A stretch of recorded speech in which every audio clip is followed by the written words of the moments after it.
弟兄姊妹平安，今天是2021年的11月17号。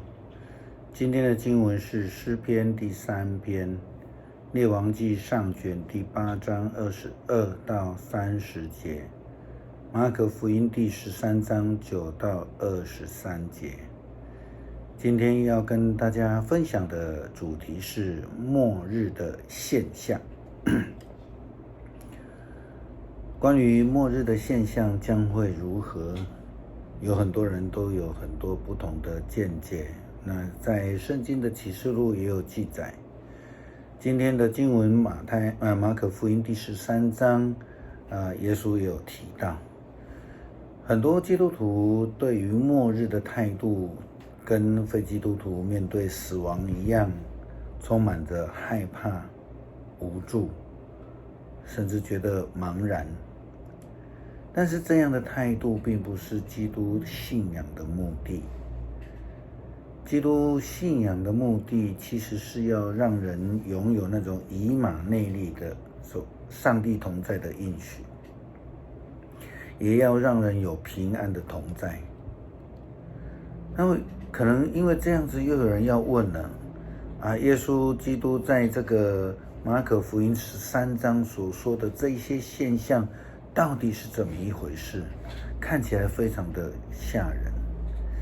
的确，这里是一段不太能够简单了解的一段的经文哈。那我们先从大概马可福音第13章整章，我们必须用整章的经文来研读，才能够了解耶稣要讲的事情。我们从13章的一开始，我们看到一个前提，这个前提就是预言圣殿被毁掉。那这个是耶稣基督在预言在主后的70年，罗马军队攻入耶路撒冷，毁坏了整个耶路撒冷城。这另外在马太福音也有同样的记载。这样的背景之下，耶稣提到有假基督。假基督其实是一种异端，就是说自封为基督，如同现在的东方闪电这个组织一样。另外一种则是这种假借基督的先知，冒名传讲预言。那另外一种是公开的敌对基督，或是敌对基督教信仰的。今天的经文应该是比较属于第一类的，他们不只传讲假的讯息，更行了许多的神迹奇事来欺骗人。这记载在13章的第3节到第7节，21到23节。再来，我们看到耶稣讲到，在这个末后的日子里面会有灾难跟逼迫，这是记载在第3节到13节的经文里面。我们知道所谓的皇权统治的时代，类似这样的战争一定会造成许多的破坏的情形。这些迫害甚至是亲人家人彼此为了自保而出卖至亲的这种情况，到现在在集权的国家里面还都会发生这样的事情。再来，我们还要看到大灾难，这是14节到23节。这提到了当时候的灾难来临的时候，人们无论在做什么都来不及逃跑。那这个预言就是正好是预言到罗马时期，在罗马军队攻入耶路撒冷的时候将要产生的一种悲惨状况。这也是预表了末日的景况，许多事情都混乱了，人们的关系也变了，不再彼此相爱，甚至彼此相害。再来，我们看到基督再临的应许，预言末日混乱黑暗之后，也预言了将来基督再临的事情。再临的意思就是说，上帝借着耶稣再一次的为世人带来光明与安慰，使人能够脱离凶恶、困境，还有自我混乱的这样的境况。然后耶稣基督讲到那日子，这是28节到30节，耶稣以无花果为例子，象征了基督再临的日子是非常自然的发生。如果懂得的人就如同知道无花果这样子的情形，他了解基督的人，明白信仰真理的人，这样的人就必然能够知道，或是说我们就能够预备好即将面对未来的末日困境，不需要担心，因为上帝是应许保守的上帝。圣经说，为了我的缘故，大家要憎恨你们，但是坚忍到底的人必然得救。这是马可福音13章13节的经文。耶稣也预言他将会在末日的困境的黑暗中呢，为世界带来光明。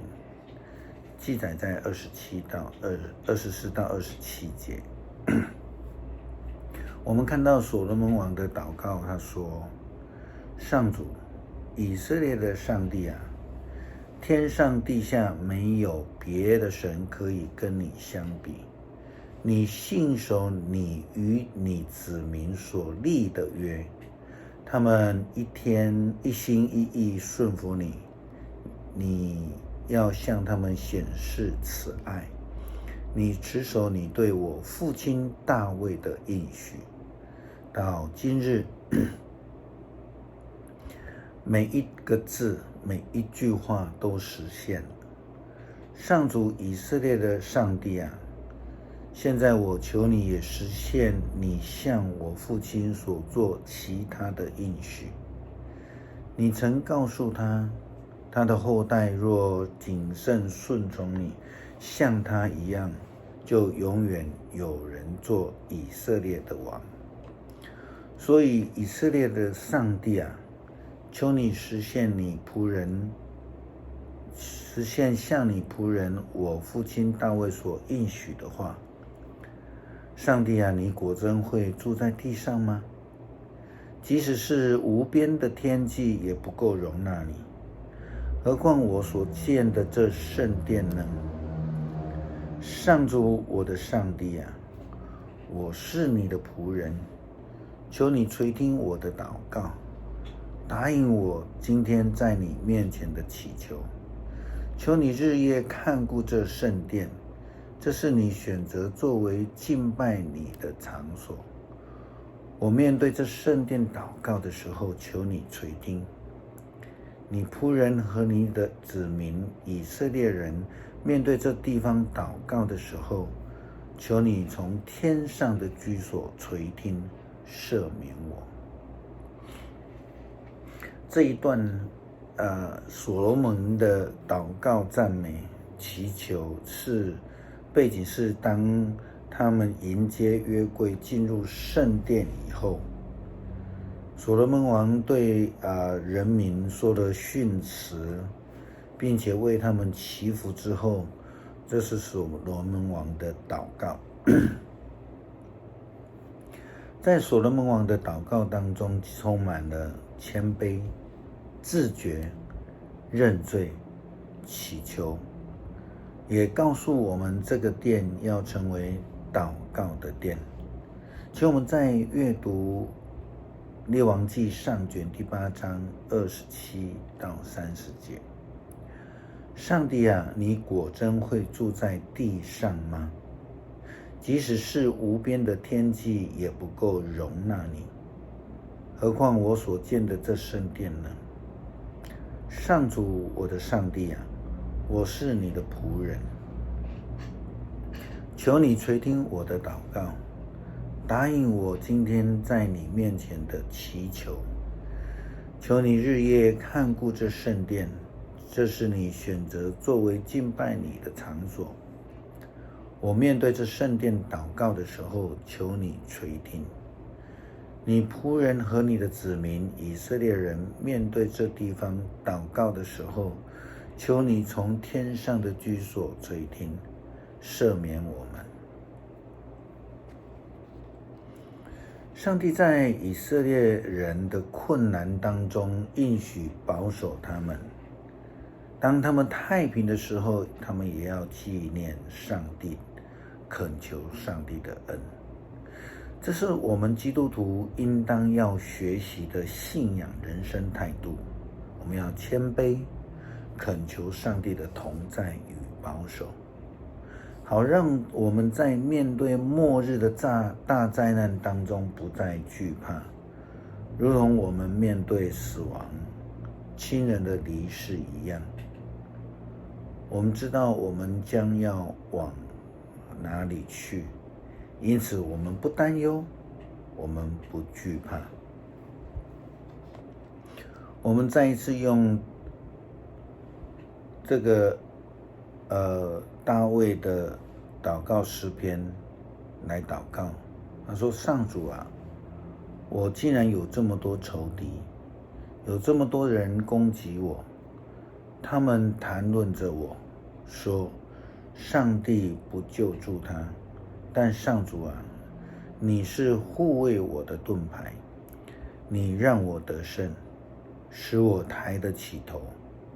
我向上主呼求后援，他从他的圣山引导我。我躺下睡觉，我睡醒起来，上主都保护我。纵使有千万敌人围困我，我也不怕。上主啊，你来吧，我的上帝啊，救我吧。你袭击我所有仇敌的面颊，敲掉作恶人的牙齿。胜利从上主那里来，愿他赐福他的子民。恳求上帝让我们能够有诚心在你面前祷告的决心，在圣殿里谦卑的祷告，恳求你赐下救恩，让我们能够谦卑诚心的认罪，领受你的救恩。阿们。